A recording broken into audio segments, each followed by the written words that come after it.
kanyang, sa presidente. Anong imo mensahe sa iya? Okay. Mr. President, I'm gonna say in English, kinukulawag, maglunggo. Mr. President, you know, I voted for you. I love it for you.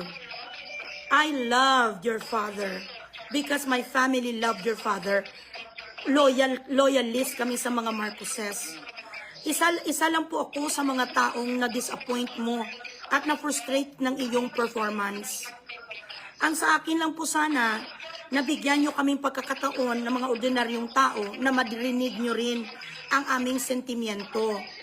Kung talaga po na gusto nyo mapatunayan na mga mali ang aming sinasabi, bigyan nyo po kami ng tamang dokumento o ipakita nyo sa amin ang inyong dedikasyon na para masatisfy kami.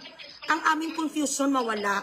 Pumunta po kayo sa ospital at pakita sa amin na wala kayong sakit at talagang kayo yan. Buhay kayo, hindi double, hindi clone, hindi nothing. At kapag napatunayan nyo po yan, Mr. President, hihingi po ako ng tawad sa inyo. Bigyan nyo ako ng kaukulang sentensya kung gusto nyo. But, do the explanation and clear things out first before you ask our integrity. Prove your integrity first. At kung gusto nyo man ako, mahal na Presidente, ipahuli at ipatay siya, huwag nyo na lang po sanang gawin nyo na chararat. Madaliin na lang sanang pagtay siya sa akin. Yun lang po. So, there you go. Thank you again, Madam Grace, no? Ma'am Jinky. Thank you, man, Attorney Plaridel. I wish you well.